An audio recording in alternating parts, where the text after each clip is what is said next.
Because it was funny. Yeah, it was at least funny. The next three are not very funny.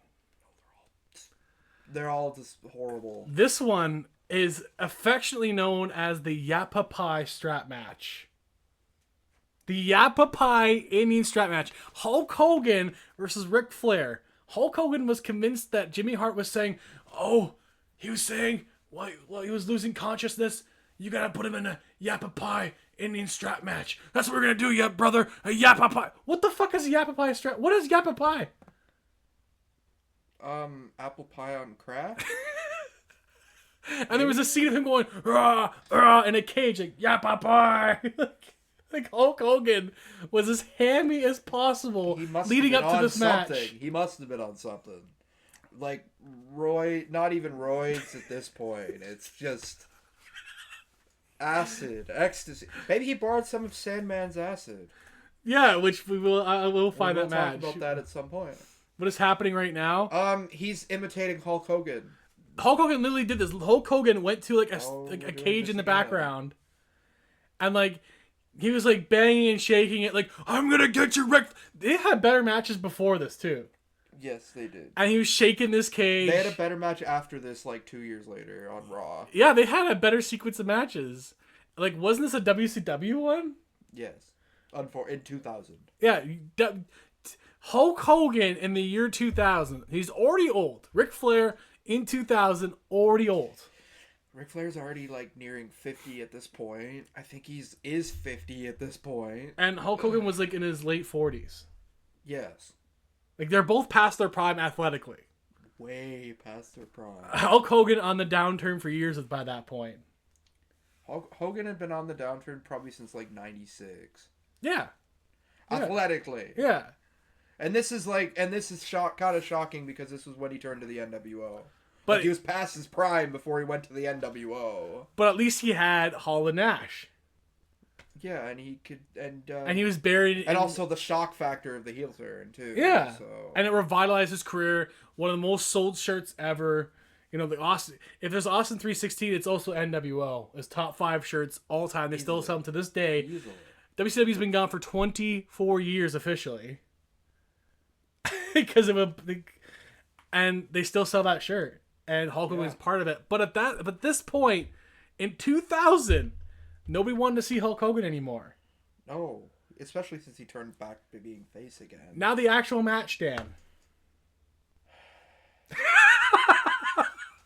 It was bad, by the way. It was. Did they even have an actual wrestling move until the end? No. It was like they brawled on the outside.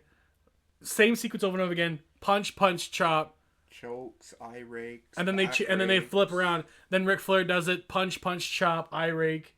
All outside the ring, all around the arena. Which, by the way, this weird strap, the Yapapi strap, I guess. This strap was like 8 feet long. No, it was more than that. It was bigger than the ring. It was strap matches, by the way, you're supposed to be like close knit to each other. It's about maybe 2 feet long, and you're close and you're pulling each other into it. It adds some like tension to it. This was not really a strap match. They just happened to be held together by a very, very long strap. So it was boring. This match was probably the most boring on the list. It's so boring. And it ends with Hulk Hogan not even doing the rules of the strap match. Yeah, so the rules of a strap match is you're supposed to touch all 4 corners of the ring. Without being interrupted. Hogan won by pinning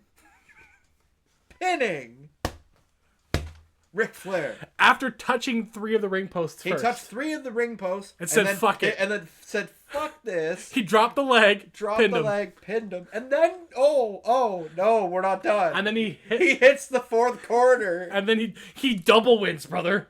He wins twice. That's 2 wins on my record, brother. Yeah, he has a leg drop. Hulk Hogan does this thing where he runs off the ropes and he drops his patented leg drop. He basically drops into a seated position with his leg coming across the guy's and it looks chest. Pretty good. It looks really good. Sometimes it looks snug to the neck. Yeah. But he hits it so away it's like just here. So it looks really effective. Yeah. So when Hulk Hogan does that... He kind of hits it like right here. So it kind of looks like... He's dropping... It basically kind of... By the end of his career, it looks like that. Yeah, pretty much. By the time Hulk Hogan's doing it in TNA, he's already at that point. Which, don't worry, that'll be in there eventually. There's a Ric Flair match from TNA we gotta do at some point. And a Mick Foley one, sadly. Oh. Because Mick Foley was world champion 20 years after his prime. He was world champion in TNA? Yes. Oh my god, no. That company. Poor company. The fact they're still surviving is Company. I don't get how they're still alive, because we'll go through a lot of those matches eventually. So overall, it was just boring. It was a minus 0.5 because it was like nothing really happened, nothing really got accomplished. They didn't even do the stipulation in the end. The story went nowhere. It was a dumb story going into it. Because like it led to nothing. Like, we just need a random rematch for Hulk Hogan. It wasn't even for the title, was it? No. There was no titles on the line. Wait, I believe it might have been. I don't even remember. I don't care. It didn't matter. It was just awful. It was boring. It was it had a bad finish. It was awful. Now the next two, I feel bad for all the women involved. Yes. It's none of their fault. No. But the second worst match we saw